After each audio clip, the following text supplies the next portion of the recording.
আসসালামু আলাইকুম প্রিয় দর্শক, চ্যানেল আই সংবাদ এখন স্টুডিও থেকে আপনাদের শুভেচ্ছা সহ স্বাগত জানাচ্ছি।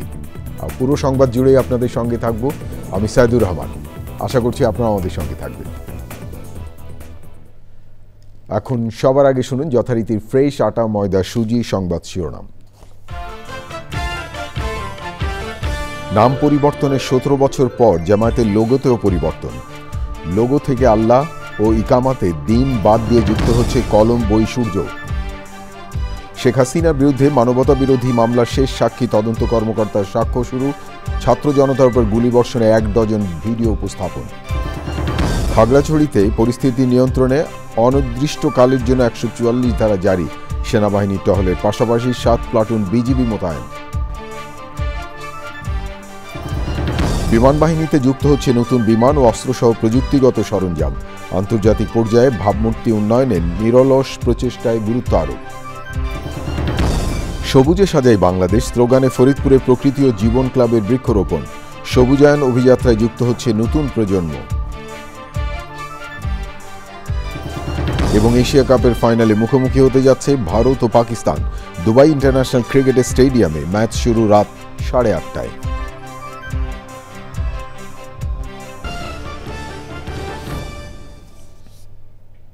প্রিয় দর্শক, এছাড়াও নিটোল টাটা বিশেষ সংবাদে যা থাকছে।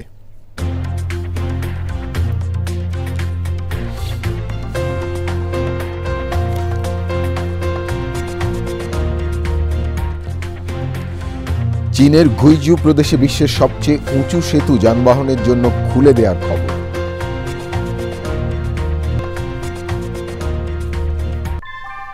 ভূমিকম্প সহনীয় মোস্ট ডিউরেবল দেশের প্রথম থার্মেক্স রড সালাম স্টিল। সালাম স্টিল বোঝে ডিউরেবিলিটি। সালাম স্টিল মোস্ট ডিউরেবল স্টিল। ধন্যবাদ প্রিয় দর্শক আমাদের সাথে যোগ দেওয়ার জন্য। এতক্ষণ সংবাদ শিরোনাম শুনলেন, চলুন যাওয়া যাক পুরো খবরে। আর এখনকার এই সংবাদ আয়োজন একই সঙ্গে চ্যানেল আই ইউটিউব চ্যানেলে এবং চ্যানেলে ওটিটি প্ল্যাটফর্ম আইস্ক্রিনে লাইভ স্ট্রিম হচ্ছে। শেখ হাসিনা সহ 3 জনের বিরুদ্ধে মানবতা বিরোধী অপরাধের মামলায় সর্বশেষ সাক্ষী হিসেবে সাক্ষ্য দেওয়া শুরু করেছেন তদন্ত কর্মকর্তা। সাক্ষী শুরুতে তিনি জুলাই গণঅভ্যুত্থানের সময় ছাত্র জনতার উপর নির্বিচারে গুলিবর্ষণের 1 ডজনেরও বেশি ভিডিও আদালতে উপস্থাপন করেছেন। হাসপাতালে আহতদের শরীর থেকে যেসব বুলেট জব্দ করেছেন তার হিসাবও তিনি ট্রাইব্যুনালে তুলে ধরেন। সহকর্মী পরাগ আজিম আরও জানাচ্ছেন। মুক্তিযোদ্ধাদের নাতিপুতিরাও পাবে না, তাহলে কি রাজাকারের নাতিপুতিরা পাবে? শেখ হাসিনা সহ 3 জনের বিরুদ্ধে মানবতা বিরোধী অপরাধের মামলার 54তম ও সর্বশেষ সাক্ষী হিসেবে সাক্ষ্য দেওয়া শুরু করেছেন তদন্ত কর্মকর্তা অতিরিক্ত পুলিশ সুপার মোহাম্মদ আলমগীর। শুরুতেই তিনি জুলাই আগস্টের গণহত্যার বেশ কিছু ভিডিও ও প্রামাণ্যচিত্র আন্তর্জাতিক অপরাধ ট্রাইব্যুনালে প্রদর্শন করেন। সাক্ষ্যের ওই অংশ বাংলাদেশ টেলিভিশনে সরাসরি সম্প্রচার করা হয়। তাদের নির্দেশে যে মানবতা বিরোধী অপরাধ সংগঠিত হয়েছে, যে সকল মানবতা বিরোধী অপরাধ তারা সংগঠন ইচ্ছা করলে বন্ধ করতে পারতেন, তা বন্ধ না করে অব্যাহত থাকতে দিয়েছেন, তারই বিচারের সর্বশেষ সাক্ষী জনাব মোহাম্মদ আলমগীর জবানবন্দি দেওয়া শুরু করেছেন। 17টি ভিডিও ফুটেজ অনারেবল ট্রাইব্যুনালে উপস্থাপন করেছেন। একজন আহত মানুষ অর্থাৎ গুলিবিদ্ধ হয়ে পড়ে যাওয়ার পরও তাদের উপর কি অত্যাচার চালানো হয়েছে, কয়েকজন পলায়নপর ব্যক্তির ওপর কীভাবে গুলিবর্ষণ করা হয়েছে তার ভিডিও চিত্র, এবং এটা যে এআই জেনারেটেড নয় সেটা উপস্থাপন করা হয়েছে। মামলা প্রমাণের স্বার্থে যেসব নথিপত্র সংগ্রহ করেছেন তার উৎসের বর্ণনা দেন তদন্ত কর্মকর্তা। রাজধানীর হাসপাতালগুলোতে ভর্তি আন্দোলনে আহতদের শরীর থেকে যেসব বুলেট সংগ্রহ করেছেন তার হিসাবও ট্রাইব্যুনালে তুলে ধরেন তিনি।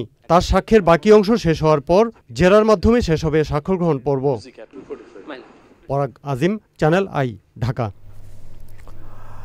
নির্বাচনী সংলাপে বক্তারা বলেছেন, স্বচ্ছ এবং গ্রহণযোগ্য নির্বাচন করতে শুধু সদিচ্ছা নয়, নির্বাচন কমিশনকে সাহসিকতার সাথে কাজ করতে হবে। তারা বলেন, ইসির সামনে বড় চ্যালেঞ্জ জনগণ যেন প্রতিনিধি বাছাই করতে পারে সেটি নিশ্চিত করা। সংলাপে শিক্ষা সংশ্লিষ্টরা বলছেন, নির্বাচন নিয়ে সংশয় দূর করতে তারিখ ঘোষণা করা উচিত। গ্রহণযোগ্য ভোট করতে না পারলে দায় নিতে হবে কমিশনকেই। দেখুন নাজিব বেগের রিপোর্টটি। ত্রয়োদশ জাতীয় সংসদ নির্বাচনকে সামনে রেখে নির্বাচন কমিশনের জোর প্রস্তুতি চলছে। কর্মপরিকল্পনা অনুযায়ী সুশীল সমাজের প্রতিনিধিদের সাথে শুরু হলো নির্বাচনী সংলাপ।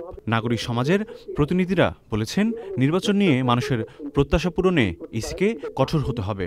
যদি সত্যি মেরুদণ্ড থাকে তাহলে কেবল আপনি স্বাধীন হতে পারবেন। আর এই স্বাধীন যদি আপনি হতে পারবেন, তাহলে জাতিকে একটা সুখী, একটা আনন্দময় নির্বাচন আপনারা তো উপহার দিতে পারবেন। সাহস লাগবে, শুধু সদিচ্ছা থাকলে হবে না, এবং সাহস লাগবে একটি স্বচ্ছ, সুন্দর, সুষ্ঠু, গ্রহণযোগ্য নির্বাচন সবার কাছে এটা নিয়ে আসা। বিকেলে শিক্ষাবিদদের সাথে সংলাপে অংশ নেয় নির্বাচন কমিশন। সিসিটিভি বলেন আর সাংবাদিক বলেন, যত চোখ আপনার আশেপাশে রাখা যায়, এটা আপনাকে ধরে নিতে হবে যে এই ব্যাপারটি চ্যালেঞ্জ হবে। এই ডেটে যদি আমরা একটু ঘোষণাটা করতে পারি, তাহলে আমার মনে হয় যে একটা গুমট আবহাওয়া যেটা আছে সারা দেশে বিদেশে সব জায়গাতে, তাহলে খুব নির্বাচনের ট্রেনটা একদম পুরোপুরি ভাবে আপনার শুরু হয়ে যাবে। সিইসি জানান, প্রশ্নমুক্ত সুষ্ঠু নির্বাচন আয়োজনে যথাযথ প্রস্তুতি নিচ্ছে কমিশন। আমাদের প্রায় 2 মিলিয়নের অধিক, প্রায় 21 লক্ষের অধিক মৃত ভোটার আমরা কর্তন করতে পেরেছি, অন্তত বাড়ি বাড়ি গিয়ে যেগুলো তালিকায় ছিল এদের নামে ভোট পড়ত। কিন্তু একটা সুষ্ঠু, সুন্দর, বিশ্বাসযোগ্য নির্বাচন দিতে প্রতিশ্রুতিবদ্ধ আমাদের মাননীয় প্রধান উপদেষ্টা এই কথা বলে যাচ্ছে। অংশীদারদের পরামর্শ ইসির সহায়ক হবে বলে মত দেন CEC. Najib Beg, channel I, Dhaka. খাগড়াছড়িতে চলমান উদ্ভূত পরিস্থিতি উত্তরণের উপায় নিয়ে বিশেষ আইন শৃঙ্খলা সভা হয়েছে। সকালে জেলা প্রশাসনের সম্মেলন কক্ষে আয়োজিত সভায় পার্বত্য উপদেষ্টা প্রদীপ চাকমা উদ্ভূত পরিস্থিতি মোকাবেলায় পাহাড়ি বাঙালি সবাইকে ঐক্যবদ্ধ হয়ে কাজ করার আহ্বান জানিয়েছেন। তিনি পাহাড়ি জানমালের ক্ষয়ক্ষতি রোধ এবং পরিস্থিতি শান্ত আইনশৃঙ্খলা কঠোরভাবে নিয়ন্ত্রণের জন্য প্রশাসনের প্রতি অনুরোধ জানান। এদিকে স্কুল ছাত্রী ধর্ষণের প্রতিবাদে খাগড়াছড়িতে অনির্দিষ্টকালের সড়ক অবরোধ চলছে। তবে জেলা শহর সহ আশেপাশে এলাকায় নিরাপত্তা ব্যবস্থা জোরদার করা হয়েছে। সেনাবাহিনী টহলের পাশাপাশি 7 প্লাটুন বিজিবি মোতায়েন রয়েছে। পরিস্থিতি নিয়ন্ত্রণে খাগড়াছড়ি পৌরসভা, সদর উপজেলা ও গুইমারায় অনির্দিষ্টকালের জন্য গতকাল 144 ধারা জারি করা হয়।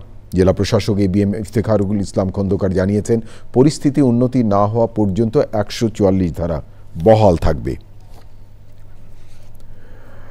মহান মুক্তিযুদ্ধে বিমান বাহিনীর অবদান তুলে ধরে বিমান বাহিনী প্রধান air chief marshal Hasan Mahmud Khan বলেছেন, দেশের গণ্ডি পেরিয়ে আন্তর্জাতিক পর্যায়ে দেশের ভাবমূর্তি রক্ষায় বিমান বাহিনী দিন রাত কাজ করে যাচ্ছে। বাংলাদেশ বিমান বাহিনীর 54তম প্রতিষ্ঠাবার্ষিকী আয়োজনে তিনি আরও বলেন, আগামী বছর বাহিনীতে নতুন বিমান ও সরঞ্জাম, অস্ত্রসহ বিভিন্ন প্রযুক্তিগত সরঞ্জাম যুক্ত হতে পারে। বিস্তারিত মির্জা ইমতিয়াজের রিপোর্টে।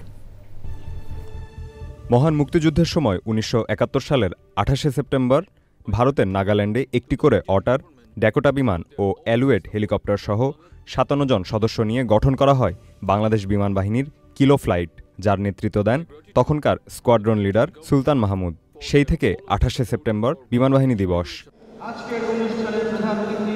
বাংলাদেশ বিমান বাহিনীর 54তম প্রতিষ্ঠাবার্ষিকী উপলক্ষে বিমান বাহিনীর ঘাঁটি বাসারে দিনটি উদযাপনে আয়োজিত অনুষ্ঠানে বিমান বাহিনীর সাবেক ও বর্তমান ঊর্ধ্বতন কর্মকর্তারা অংশগ্রহণ করেন। সে সময় বিমান বাহিনী প্রধান air chief marshal Hasan Mahmud Khan মহান মুক্তিযুদ্ধে কিলো ফ্লাইটের অবদান তুলে ধরেন।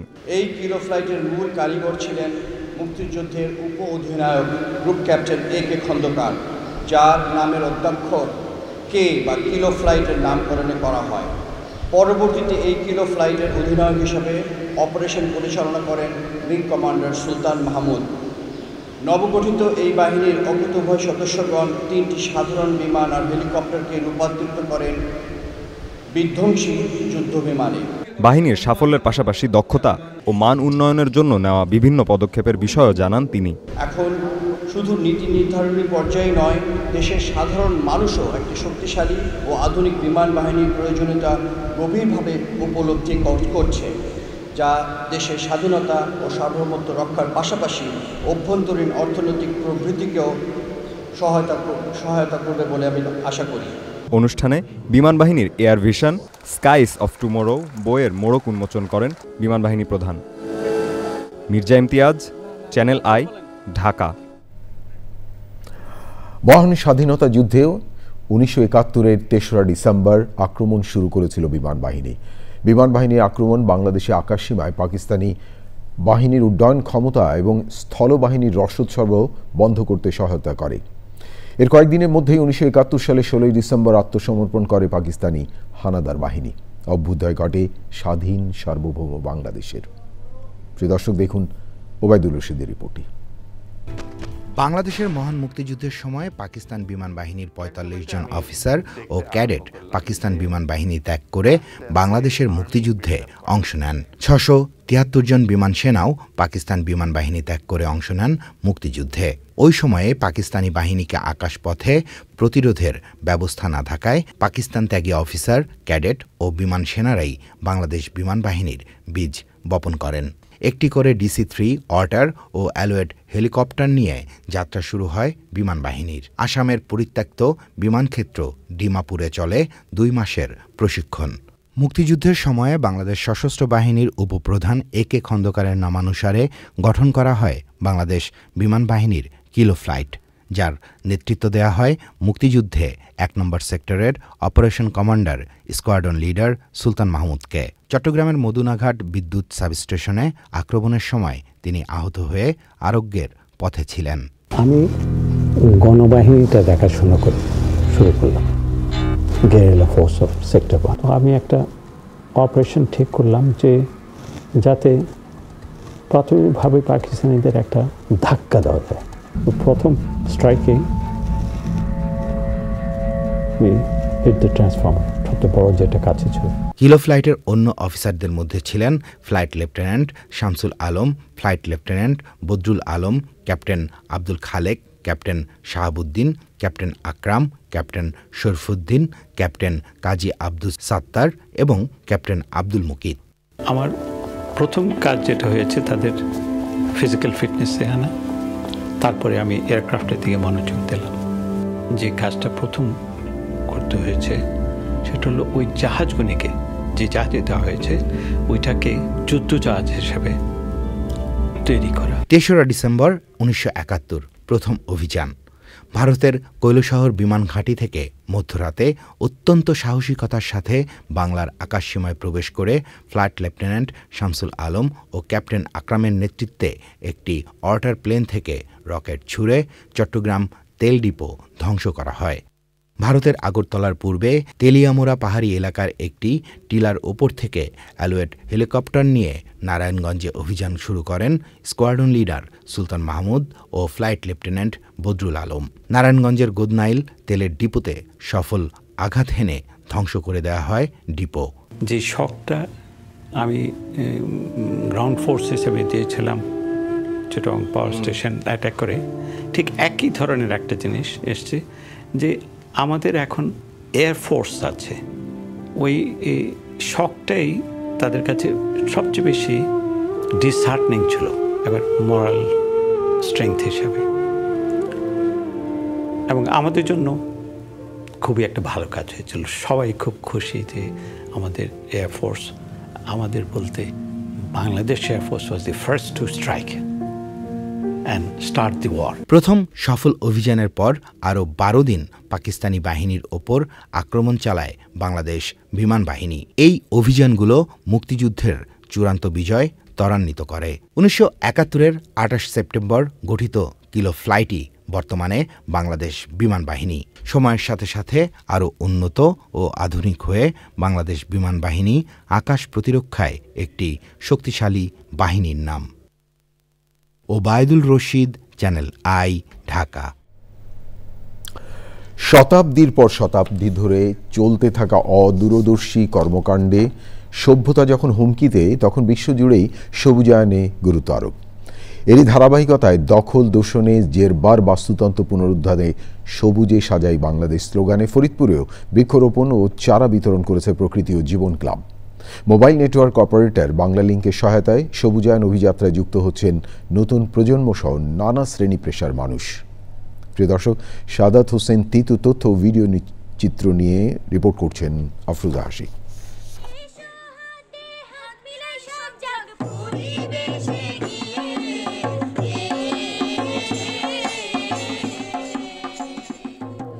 দেশজুড়ে যখন অপরিকল্পিত নগরায়নে তোড়জোড়, তখন জারি সারি ভাটিয়ালি গানের সুর ও ভাষায় প্রকৃতি রক্ষার আহ্বান।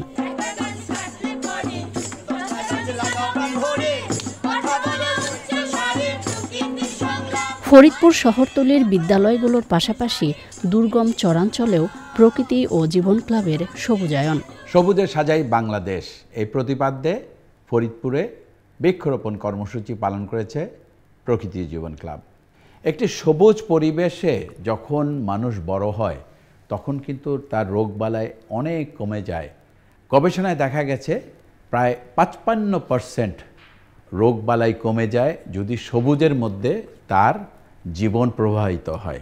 আসুন হাতে হাত মিলিয়ে আমরা সবাই বৃক্ষরোপণ কর্মসূচিকে এগিয়ে নিয়ে যাই।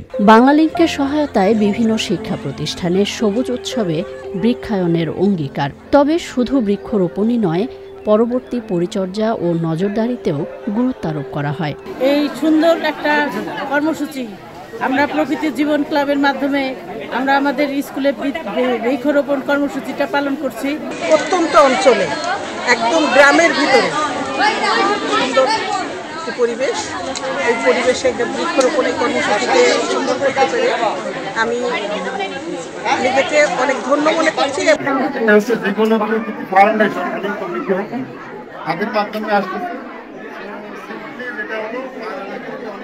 ভালো একটা কাজ করুন, আপনারা বাংলালিংকের সাথে থাকেন, বাংলালিংক বাংলাদেশে যেন আরো ভালো কিছু করতে পারে। ভবিষ্যৎ প্রজন্মকে প্রকৃতি সংরক্ষণের গুরুত্ব ও পরিবেশ বান্ধব জীবনাচারে অভ্যস্ত করতে এমন উদ্যোগ ইতিবাচক ভূমিকা রাখবে বলে মত পরিবেশবাদীদের। আফরোজা হাসি, চ্যানেল আই। নাম পরিবর্তনের 17 বছর পর এবার লোগো এবং জাতীয় পতাকায় পরিবর্তন, দলীয় পতাকায় পরিবর্তন আনছে বাংলাদেশ জামায়াতে ইসলামী। দলীয় বৈঠকে ইতিমধ্যেই নতুন লোগো এবং পতাকা ব্যবহার শুরু করেছেন জামায়াতের আমির ডক্টর শফিকুর রহমান। তবে দলের নেতারা বলেছেন, লোগো এবং পতাকা পরিবর্তনের আলোচনা চললেও এখনও তা চূড়ান্ত হয়নি, পরীক্ষামূলকভাবে তা ব্যবহৃত হয়েছে। তাফিমুল ইসলাম জানাচ্ছেন বিস্তারিত। 2008 সালে রাজনৈতিক দল হিসাবে নিবন্ধনের সময় জামায়াতে ইসলামী বাংলাদেশ থেকে দলটির নাম পরিবর্তন করে বাংলাদেশ জামায়াতে ইসলামী করা হয়। 2016-তে গুঞ্জন উঠেছিল দলীয় পতাকা ও লোগোতে পরিবর্তন আনছে জামায়াতে ইসলামী, কিন্তু শেষ পর্যন্ত তা হয়নি। 24-এর রাজনৈতিক পট পরিবর্তনের পর সামাজিক কাজে জোর দেওয়ার পাশাপাশি দলীয় কার্যক্রমে বেশ কিছু পরিবর্তন আনে দলটি। জামায়াতে ইসলামীর আমির ডাক্তার শফিকুর রহমানের বসুন্ধরার বাসায় স্পেনের রাষ্ট্রদূত ও ইউরোপীয় ইউনিয়নের প্রতিনিধি দলের সাথে বৈঠক করেন দলের নতুন লোগো ও পতাকা নিয়ে। একটা হচ্ছে আজকে যেটা দেখাইছে, আসলে এটা কিন্তু ফাইনাল না, এটা সামনে আমাদের নির্বাহীতে আলোচনা কমিটিটা ফাইনাল হবে। তো আজকে যেহেতু একজন বিদেশি মেহমান দেখা করতে আসছে, সেজন্য ওইটা নমুনা হিসেবে ছিল, তো ওই জন্য এটা চলে গিয়েছে, কিন্তু আমরা এটা চূড়ান্ত করতেছি। লোগো ও পতাকায় নতুন কি যুক্ত হলো জানান জামাতের কেন্দ্রীয় নেতা। বেসিক কনসেপ্ট যেগুলো আমরা দিয়েছি, আমরা লোগোর মধ্যে দাঁড়িপাল্লার ইয়ার উপর একটা কলম আছে, একটা জ্ঞান ভিত্তিক সমাজ, নলেজ বেস সোসাইটি, দাঁড়িপাল্লা ইনসাফের ভিত্তিক ন্যায় ভিত্তিক সমাজ, এবং লাল সবুজের পতাকা আছে, সেখানে বাংলাদেশ এই ভূখণ্ডে আমরা একটি ন্যায়ভিত্তিক জ্ঞান ভিত্তিক সমাজ, যেখানে মানুষের কল্যাণ হবে, অধিকার সুরক্ষা হবে, সুবিচার, জবাবদিহিতা, স্বচ্ছতা, দুর্নীতিমুক্ত, বৈষম্যমুক্ত একটি সমৃদ্ধ দলমত নির্বিশেষে সরকার জন্য কল্যাণকর একটি রাষ্ট্র পায়। এই কনসেপ্টের ভিত্তিতে নতুন বাংলাদেশ বিনির্মাণে যে স্বপ্ন দেখে জামায়াতে ইসলামী, সেই বাংলাদেশ বিনির্মাণে এই পরিবর্তন আনা হচ্ছে বলছেন দলটির একাধিক নেতা। তাফিমুল ইসলাম, চ্যানেল আই, ঢাকা। বাঙালি সনাতন ধর্মাবলম্বীদের সর্ববৃহৎ ধর্মীয় উৎসব দুর্গাপূজার মহাষষ্ঠীর সকাল থেকেই চলছে মন্দিরগুলোতে ষষ্ঠীর পূজা অর্চনা। প্রিয় দর্শক, শুদ্ধেশ্বরীতে আছেন সহকর্মী সুলতানা আহমু, যাচ্ছি তার কাছে। নিউজ স্টুডিও থেকে আমি সাইদুর রহমান বলছি। সুলতানা, নিশ্চয়ই আপনি আমাকে শুনতে পাচ্ছেন। আপনি তো আছেন সিদ্ধেশ্বরীতে, সেখানকার দুর্গাপূজার যে আজকে মহাষষ্ঠী, এ বিষয়ে সর্বশেষ কী পরিস্থিতি আমাদেরকে যদি একটু জানান।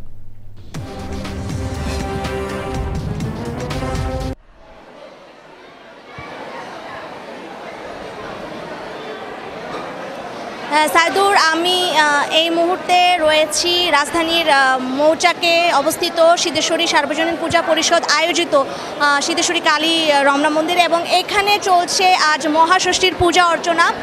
আপনারা জানেন যে সকালেই অনুষ্ঠিত হয়েছে ষষ্ঠীর কল্পারম্ভ এবং বিহিত পূজা, এবং সেটি ছিল মহাষষ্ঠীর সকালবেলার পর্ব, এবং এরই মধ্যে 7টায় অনুষ্ঠিত হবে দেবী দুর্গার আমন্ত্রণ এবং অধিবাস। এইগুলোর মাধ্যমে কিন্তু মহাষষ্ঠীর যে পূজা অর্চনা সেই ধাপটি কিন্তু শেষ হবে, এবং কাল মহাসপ্তমীর পূজা অর্চনার আগেই কিন্তু দেবীর কে আরাধনার মাধ্যমে দেবীর যে অধিবাস সেটির পূজা অর্চনার পালন করার জন্য এরই মধ্যে মন্দির এবং মণ্ডপগুলোতে একত্রিত হয়েছেন ভক্তরা, এবং অনেক দর্শনার্থীরাও কিন্তু পূজা দেখতে এসেছেন এখানে, এবং বেশ আনন্দ এবং উচ্ছ্বাস নিয়ে কিন্তু মন্দির এবং মণ্ডপগুলোতে নগরবাসীরা ছুটে বেড়াচ্ছেন, সনাতন ধর্মাবলম্বীরা ছুটে বেড়াচ্ছেন। এবার দেবী দুর্গা গজে আসবেন এবং যাবেন দোলায়, যার অর্থ হচ্ছে মড়ক লাগা। কিন্তু সব কিছু মিলিয়ে দেবী দুর্গা তার সঙ্গে করে সকল অশান্তি এবং অসম্প্রীতিকে নিয়ে যাবেন এবং ধরণীব্যাপী প্রতিষ্ঠিত করবেন শান্তি এবং সম্প্রীতির বার্তা, এমনটাই কিন্তু প্রত্যাশা করছেন সনাতন ধর্মাবলম্বীরা। এবং আগামী 2 অক্টোবর হচ্ছে বিজয়া দশমী। সব মিলিয়ে আজ থেকে কিন্তু শুরু হয়ে গিয়েছে 5 দিন ব্যাপী সনাতন ধর্মাবলম্বীদের সবচেয়ে বড় ধর্মীয় উৎসবের এই আয়োজন। সাইদুর। হিমু, অনেক ধন্যবাদ আপনাকে সিদ্ধেশ্বরীতে যুক্ত হয়ে সর্বশেষ পূজার খবর জানানোর জন্য। প্রিয় দর্শক, এবারে এশিয়া কাপ টি20 ক্রিকেট। আমার হাতে আরও খবর আছে প্রিয় দর্শক, দেখতে থাকুন চ্যানেল আই সংবাদ। এবারে বিরতি, আর বিরতির পর যা দেখতে পাবেন। বিরতির পর ফিরে এলাম, আমি সাইদুর রহমান। ধন্যবাদ প্রিয় দর্শক আবারও চ্যানেল আই সংবাদে যোগ দেওয়ার জন্য। দৃষ্টি দেব আন্তর্জাতিক অঙ্গনে। গাজায় ইসরায়েলি হত্যাকাণ্ড প্রজন্মের পর প্রজন্ম, হয়তো শতাব্দীর পর শতাব্দী মানুষ মনে রাখবে বলে মন্তব্য করেছেন মালয়েশিয়ার সাবেক প্রধানমন্ত্রী মাহাথির মোহাম্মদ। শতবর্ষে পা দিয়ে মাহাথির মোহাম্মদ আল জাজিরাকে দেয়া সাক্ষাৎকারে তিনি কথা বলেন। এদিকে ফিলিস্তিনিকে রাষ্ট্র হিসেবে স্বীকৃতির পক্ষে কথা বলেছেন যুক্তরাষ্ট্রের সাবেক প্রেসিডেন্ট বারাক ওবামা। প্রিয় দর্শক, এবারে নিটোল টাটা বিশেষ সংবাদ।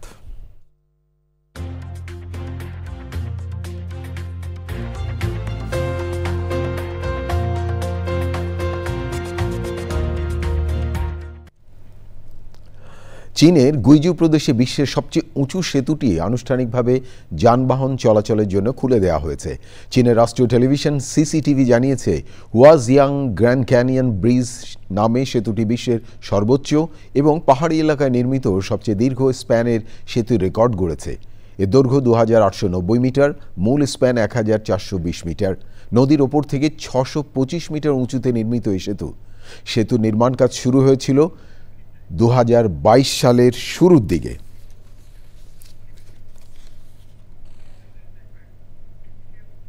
এবারে পূবালী ব্যাংক বাণিজ্য সংবাদ।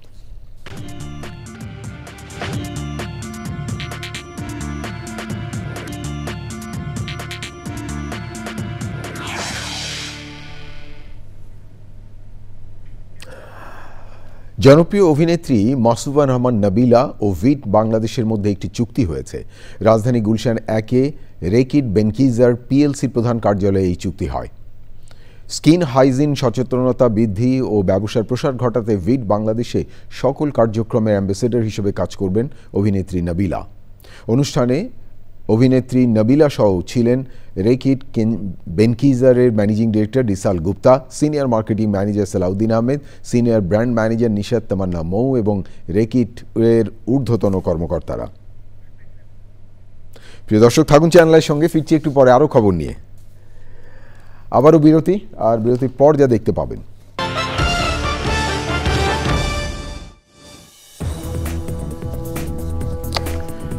প্রিয় দর্শক, সবশেষ খবরগুলো নিয়ে আবারও ফিরে এলাম চ্যানেল আই সংবাদে। আপনাদেরকে আরেকবার স্বাগত জানাচ্ছি। এবারে এই খেলার খবর।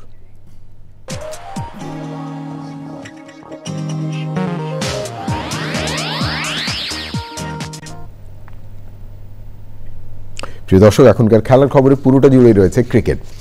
আফগানিস্তানের বিপক্ষে টি20 সিরিজের জন্য স্কোয়াড ঘোষণা করেছে বাংলাদেশ ক্রিকেট বোর্ড বিসিবি।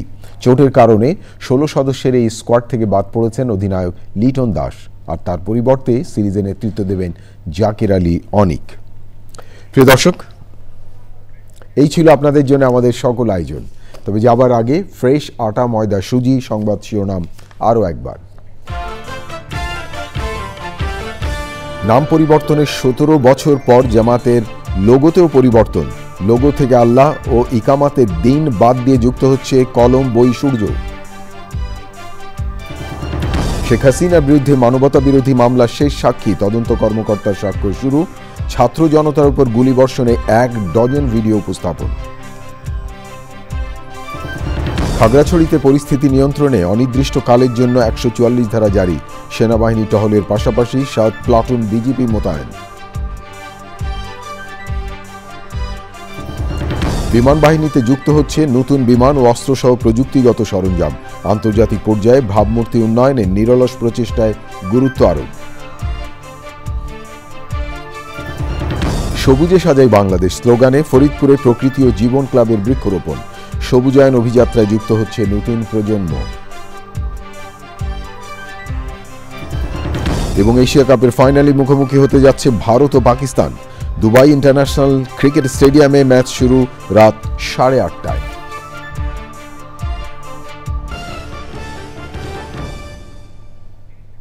প্রিয় দর্শক, এতক্ষণ চ্যানেল আই সংবাদ দেখার জন্য অসংখ্য ধন্যবাদ।